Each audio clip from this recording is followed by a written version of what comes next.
एक गांव में एक किसान था जिसे एक बहुत ही बुरी आदत लग चुकी थी। और वह आदत थी बेवजह चिंता करने की। वह हर समय किसी न किसी चीज के बारे में चिंता करता रहता था। वह हर समय सोचता रहता था कि मेरे साथ कहीं कुछ गलत ना हो जाए। उसके पास अच्छी जमीन थी, अच्छी खासी फसल हो जाती थी। खेती करने के लिए 4 हट्टे कट्टे बैल थे, 2 बैलों की गाड़ियां थी, एक अच्छा घर था, एक पत्नी और 2 प्यारे बच्चे। लेकिन फिर भी वह किसी अनहोनी के बारे में सोचकर बेवजह चिंता करता रहता। कभी सोचता अगर मेरी फसल कीड़े खा गए तो, कभी सोचता मेरी फसल अगर आवारा पशुओं ने खराब कर दी तो, कभी सोचता कि अगर सूखा पड़ गया तो मेरे बच्चों का भविष्य क्या होगा। यही सोचकर बेवजह की चिंता में डूबा रहता। खेती के समय मेरे बैल बीमार पड़ गए तो मेरे बच्चों के भविष्य के बारे में क्या होगा। ऐसी और कई समस्याएं थी जिनके बारे में लगातार वह बेमतलब सोचकर चिंता करता था। चिंता करने की आदत से वह आसान और परेशान सा रहने लग गया था। उसका स्वभाव कुछ चिड़चिड़ा हो गया कि उसे बिना मतलब चिंता करने की आदत पड़ चुकी थी। उसने कई बार समझने की कोशिश भी की और उसकी पत्नी ने भी उसे कई बार समझाने की कोशिश की कि बेमतलब की चिंता करना छोड़ दीजिए, लेकिन उस पर उसका कोई असर नहीं हुआ। तो फिर एक दिन उसकी पत्नी उस व्यक्ति को लेकर एक बौद्ध भिक्षु के आश्रम में पहुंची। बौद्ध भिक्षु बहुत ही बुद्धिमान और ध्यानी महात्मा थे। वह लोगों की समस्याओं का समाधान करने के लिए प्रसिद्ध थे। किसान और उसकी पत्नी ने सारी समस्याएं बौद्ध भिक्षु के सामने रख दी। किसान ने कहा, महात्मा, मैं हर समय किसी न किसी बात की चिंता करता रहता हूँ। मैं ज्यादातर उन बुरी चीजों के बारे में सोचकर चिंतित होता हूँ जो अभी तक मेरे साथ हुई ही नहीं है। किसान की समस्या को ध्यान में रखने के बाद बौद्ध भिक्षु ने कहा, ठीक है, तुम दोनों कल सुबह आना और फिर मैं तुम्हें तुम्हारी समस्या का समाधान बता दूंगा। अगले सुबह जब किसान और उसकी पत्नी बौद्ध भिक्षु के आश्रम में पहुंचे तो देखते हैं कि भिक्षु पालती मारकर बैठे हैं। उनके सामने एक दूध से भरा हुआ ग्लास रखा हुआ है। बौद्ध भिक्षु बार बार उस ग्लास को हाथ में लेते हैं, वापस नीचे रखते हैं, अपने सर पर रखते हैं, वापस नीचे रखते हैं। यह सब देखकर किसान बहुत ही चिंतित और बेचैन हुआ और बौद्ध भिक्षु से पूछने लगा, महात्मा, अब आप इतने परेशान क्यों हैं?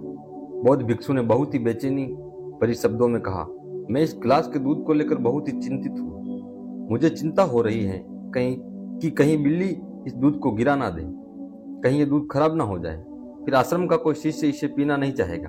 मैं इसी बात को लेकर सुबह से बहुत परेशान हूँ। बौद्ध भिक्षु के मुंह से ऐसी बातें सुनकर किसान और उसकी पत्नी जोर जोर से हंसने लगे। किसान ने हंसते हुए कहा, नहीं, ये खराब नहीं हुआ है और ना ही अभी इसे किसी ने किया है और हो सकता है कि भविष्य में ऐसा हो भी ना। किसान के मुंह से ये बातें सुनकर बौद्ध भिक्षु मुस्कुराए और बोले, मैं भी तो तुम्हें यही समझाने का प्रयास कर रहा हूँ कि भविष्य की उन घटनाओं की चिंता करना व्यर्थ है जो अभी हमारे साथ कोई नहीं हुई है। बहुत बड़ी संभावना है कि वह कभी होगी भी नहीं, और अगर हो भी गई तो जिस चीज को तुम एक बार हासिल कर सकते हो उससे तुम दोबारा भी हासिल कर सकते हो, और अगर नहीं भी कर पाए तो कोई बात नहीं, क्योंकि समस्याओं के आने के साथ ही उन समस्याओं का सामना करने की हिम्मत भी अपने आप ही आ जाती है। उसे महसूस हुआ कि वह भी तो यही गलती कर रहा है। वह भी तो भविष्य की उन घटनाओं के बारे में सोचकर चिंतित हो रहा है जो अभी तक घटी ही नहीं, शायद कभी घटेगी भी नहीं। वह कुछ देर तक खड़ा रहा और बौद्ध भिक्षु के चरणों में गिर पड़ा और कहने लगा, इतनी आसान भाषा में मुझे मेरी गलती का एहसास करवाने के लिए आपका बहुत बहुत धन्यवाद। मैं उन सभी छोटी बातों पर बार बार सोचना और उनके बारे में व्यर्थ की चिंता करना बंद कर दूंगा। अगर हाँ, आपको भी ऐसी छोटी छोटी बातों पर चिंता करने की आदत है और आप इस आदत से छुटकारा पाना चाहते हैं, दोस्तों, बुद्धिज्म में एक कहावत है, जब तुम चल रहे हो तो केवल चलो, तब जब तुम खा रहे हो तो केवल खाओ। इस लोकप्रिय कहावत ने कुछ महीने पहले मुझे पहली नजर में इसके अर्थ के बारे में हैरान कर दिया था।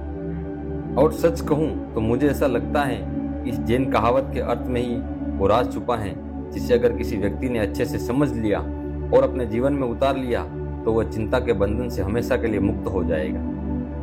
इस जैन कहावत के अर्थ के बारे में हम आगे बात करेंगे, लेकिन उससे पहले देखते हैं कि हमारे दिमाग में किस तरह के विचार ज्यादा चल रहे होते हैं। अगर हम इस समय के लिए अपने विचारों पर ध्यान दें तो हम पाएंगे कि किसी भी काम को करने के बाद हमारे दिमाग में ज्यादातर समय ये 4 विचार ही बार बार चलते रहते हैं। क्या पहला, मैंने यह सही से किया? दूसरा, क्या मैं इसे और बेहतर कर सकता था? तीसरा, इसका परिणाम क्या होगा? और चौथा, लोग मेरे और मेरे काम के बारे में क्या सोच रहे होंगे? ये ऐसे कुछ विचार हैं जो हमारे दिमाग के सिस्टम में ज्यादातर समय चलते रहते हैं, लेकिन हमें पता नहीं चलता क्योंकि हमने इन विचारों के साथ जीना सीख लिया है। और हमारा दिमाग काम भी ऐसे ही करता है कि अगर हमने इनसे किसी काम को बार बार करवा लिया तो फिर ये उसी अपनी आदत बना लेता है और फिर हमारे चाहे बिना भी उसे काम को करने का प्रयास करता है।